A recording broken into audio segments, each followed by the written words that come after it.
नमस्कार। हम हैं आदित्य और सौम्या। और आपका स्वागत है घटना चक्र के इस नए और ज्ञानवर्धक सफर में। आज हमारे सामने मुगल दौर के प्रशासन से जुड़े एडमिनिस्ट्रेशन से जुड़े कुछ स्रोत हैं और इनमें एक बड़ा सवाल छिपा है कि वो जो इकाइयां थीं उस वक्त की एडमिनिस्ट्रेटिव यूनिट्स, उनका आकार के हिसाब से सही क्रम क्या था, छोटे से बड़ा। तो चलिए इसी गुत्थी को आज सुलझाते हैं, देखते हैं क्या है ये। स्रोतों को अगर हम देखें तो ये क्रम कुछ ऐसा बनता है। सबसे पहले आता है परगना। परगना। फिर उसके ऊपर है सरकार। सरकार, जी। और फिर सबसे ऊपर सबसे बड़ी इकाई वो है सूबा। तो आइए जरा समझते हैं कि ये इकाइयां क्या थीं और इनका काम कैसे चलता था। हाँ, ये समझना जरूरी है। देखिए, इतने बड़े साम्राज्य को चलाने के लिए एक मजबूत ढांचा तो चाहिए ही था।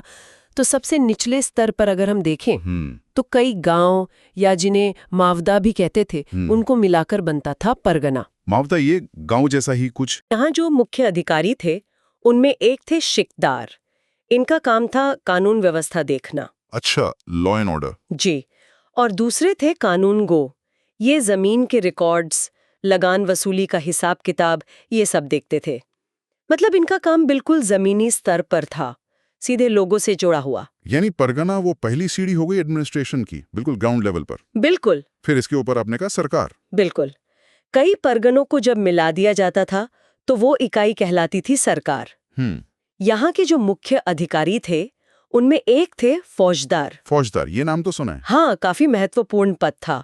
फौजदार एक तरह से समझिए उस सरकार यानी जिले के प्रशासनिक प्रमुख थे।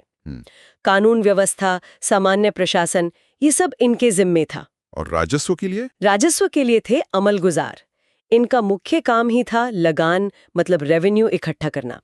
तो ये सूबे और परगने के बीच की एक बहुत अहम कड़ी थी ये सरकार। दिलचस्प है कि कैसे काम एकदम साफ बटे हुए थे। फौजदार प्रशासन देख रहे हैं और अमलगुजार पैसा इकट्ठा कर रहे हैं। तो क्या हम इस सरकार को आज के जिले जैसा मान सकते हैं? कुछ? हाँ, कुछ हद तक कह सकते हैं। कम से कम प्रशासनिक स्तर के लिहाज से समानताएं हैं। फिर कई सरकारों को मिलाकर बनता था सूबा। सूबा। जी, सूबा। ये सबसे बड़ी प्रांतीय इकाई थी। इसे आप आज के राज्य जैसा समझ सकते हैं तुलना के लिए। और इसका जो मुखिया होता था वो सूबेदार कहलाता था। कहीं कहीं निजाम भी कहा गया है। और इन्हें नियुक्त कौन करता था? इन्हें सीधे बादशाह नियुक्त करते थे। ओ, डायरेक्ट एम्परर से। जी। और सूबेदार की जिम्मेदारी बहुत बड़ी थी। पूरे सूबे में शाही हुक्म लागू करवाना, शांति बनाए रखना, फौजदारी मामले देखना, ये सब। तो ये क्रम तो एकदम साफ हो गया। नीचे गांव या मावदा, पर उसके ऊपर परगना, परगने के ऊपर सरकार और सरकार के ऊपर सूबा। छोटे से बड़े की तरफ एक स्पष्ट व्यवस्था दिख रही है। लेकिन स्रोतों में एक और नाम का जिक्र है, चकला। ये कहाँ फिट होता है? दौर में ही शुरू हुआ। ये असल में सरकार और परगना के बीच की एक इकाई थी।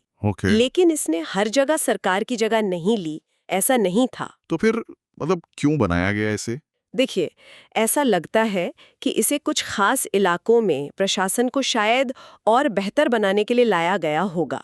हो सकता है लगान वसूली को ज्यादा कारगर बनाना हो, या शायद कोई खास भौगोलिक क्षेत्र रहा हो जिसे अलग से देखने की जरूरत महसूस हुई हो। तो ये व्यवस्था के अंदर एक तरह का, कह सकते हैं, जरूरत के हिसाब से किया गया बदलाव था।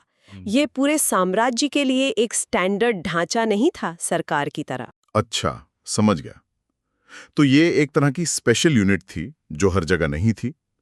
तो कुल मिलाकर हमारे सामने एक ऐसी व्यवस्था दिखती है जिसमें सबसे छोटे गांव से लेकर विशाल सूबों तक हर स्तर पर अधिकारी हैं, उनकी तय जिम्मेदारियां हैं, एक पूरा नेटवर्क है। स्रोत ये भी इशारा करते हैं कि आजकल भी ये बात होती है सत्ता का विकेंद्रीकरण, पावर को नीचे तक बांटना। तो इस पुरानी व्यवस्था को देखकर आज के संदर्भ में क्या समझ सकते हैं?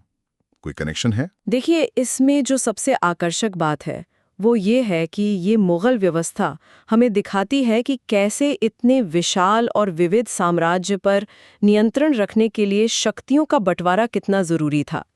ये सिर्फ ऊपर से हुक्म चलाने की बात नहीं थी, बल्कि लगान वसूलने से लेकर स्थानीय झगड़े निपटाने तक हर काम के लिए एक तय स्तर था, एक अधिकारी था।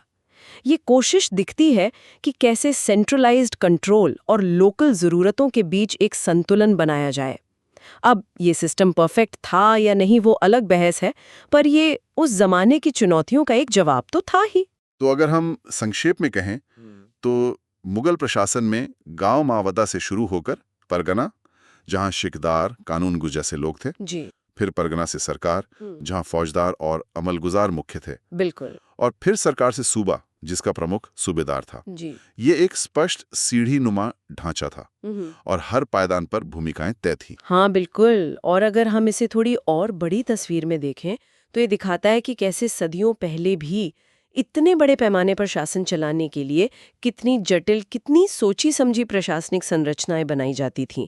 ये सिर्फ ताकत का प्रदर्शन नहीं था, बल्कि एक व्यवस्था बनाए रखने, साम्राज्य को जोड़े रखने का एक तरीका भी था। इसमें एक लॉजिक था। और जाते जाते एक सवाल शायद हम अपने श्रोताओं के लिए छोड़ सकते हैं कि मुगलों के इस प्रशासनिक मॉडल को हमने समझा जिसमें केंद्रीकृत नियंत्रण भी था और स्थानीय प्रशासन का एक नेटवर्क भी था। आज जब हम गुड गवर्नेंस, स्मार्ट गवर्नेंस और स्थानीय निकायों को मजबूत करने की बात करते हैं, तो क्या इस ऐतिहासिक ढांचे के अनुभव से, चाहे वो उसकी सफलताएं हों या शायद विफलताएं, क्या उनसे आज के लिए कोई व्यवहारिक सबक मिल सकते हैं? सोचने वाली बात है। क्या इतिहास की ये परतें आज की जो प्रशासनिक उलझनें हैं उन्हें सुलझाने में कुछ मदद कर सकती हैं? ये एक विचार है।